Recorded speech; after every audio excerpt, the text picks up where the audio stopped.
caranya mencintai suami karena dia telah berpoligami? Tinggal cintai saja. Sebagaimana anti mencintainya sebelum dia poligami, setelah dia berpoligami, ya cintai aja, apa susahnya? Anti terlalu perasa ya. Sabar. Intinya apa? Sabar. Saya tahu susahnya bagaimana wanita dipoligami. Saya tidak, karena banyak orang kasus berpoligami datang ke rumah saya. Rata-rata menangis semuanya. Bahkan ada yang suami istrinya menangis. Ya. Tapi intinya, kalau saya boleh katakan di zaman sekarang ini, ujian paling berat bagi seorang wanita jika dia dipoligami. Padahal itu perkara yang boleh.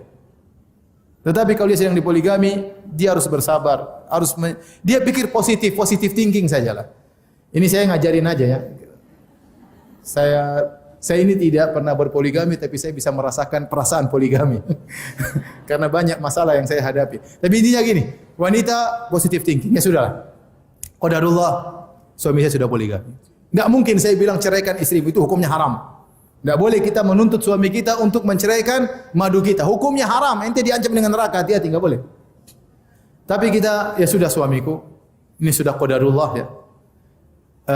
Kamu harus adil. Pertama suruh suami apa? Adil.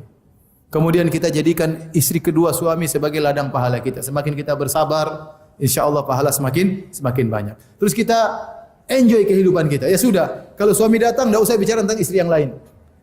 Jangan masukkan pembicaraan istri kedua dalam kehidupan rumah tangga kita. Enggak usah kita cari tahu dan juga enggak usah dengar informasi orang lain. Itu hanya merusak kehidupan kita. Suami kita datang, kamu belikan apa sama istri baru? Hah? Apa yang kau belikan? Ngapain itu? Nanti saya cuma belikan cincin. Berapa harganya? 5 juta. Memang pantas cuma 5 juta. Tapi kalau 100 juta, kenapa kamu beli mahal-mahal? Repot. Kita bikin pusing. Nanti datang orang, Bu, madu ibu di sana. Kenapa? Sudah. Kita hanya membuat hidup kita sengsara. Sudah kita jalani. Suami kita punya tanggung jawab 2. Mengurusi saya, mengurusi istri yang lain. Mudah-mudahan dia dapat pahala. Punya anak-anak yang soleh dan solehah dari istri yang lain. Sudah. Mau diapain? Mau suruh cerai, hukumnya haram. Kita minta cerai juga masalah. Kenapa Anda minta cerai? Apakah ada dalil Anda minta cerai dari suami yang seperti ini? Apakah dia bermaksiat? Apakah dia berzina? Apakah dia minum khamar? Terus anti minta cerai? Akhirnya anti mengajarkan sunnah yang buruk kepada orang lain. Setiap ada laki-laki poligami, minta cerai. Kenapa ikut-ikutan anti? Anti taruh dosa jariah. Paham? Paham tidak ibu-ibu? Terus, saya mau, tapi ya dengar aja ya, dengar. Mau ikut atau enggak terserah ya. Kan tidak semua dipoligami. Maksud saya begini. Contoh lagi, sebagaimana nasihat Syekh Utsaimin rahimahullah taala. Kalau suami kita berpoligami, dia punya 3 hari sama istri yang lain. Sudah saatnya kita ngaji. Saatnya kita berbakti sama orang tua, berkesempatan untuk kunjungi orang tua. Saatnya kita bisa tidur sama anak-anak. Saatnya kita bisa baca Quran. Artinya pekerjaan libur 3 hari. Iya. Ya sudah, alhamdulillah. Ada kesempatan kita mau puasa Senin Kemis, bisa, ya, bisa. Jadi maksud saya, kita ingin suatu yang sempurna, tapi tidak ada kesempurnaan kecuali di mana? Di akhirat. Kalau kita tidak bisa merasakan kebahagiaan dengan nilai 90, jangan dibuang seluruhnya. Mending saya cerai, mending saya hidup terlunta-lunta tanpa kamu. Akhirnya kita diceraikan, jadi janda, jadi bahan omongan, ngemis sana ngemis sini, orang kasihani kita. Aduh, apa hidup seperti itu? Makanya kita mikir, perempuan kadang terlalu pakai perasaan sehingga dia tidak memahami realita yang dia hadapi. Ya.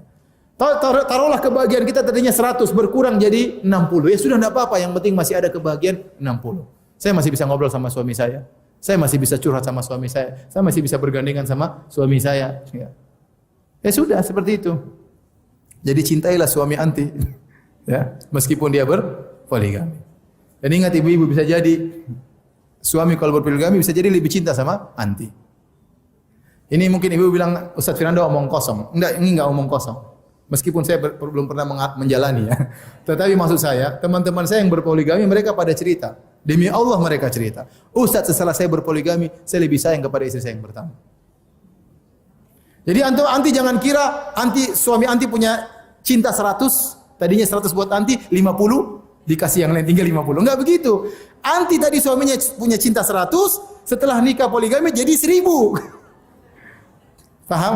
Enggak paham. Ya sudah, enggak apa-apa, enggak paham. Tapi maksud saya, ini kenyataan. Tapi kalau yang jadi masalah begini, suami sudah poligami, istri pertama ngomel terus, akhirnya cintanya terkikis, akhirnya dia ceraikan. Itu yang terjadi. Maka terkadang kita harus berpikir pakai otak, ibu-ibu jangan pakai dengkul ya.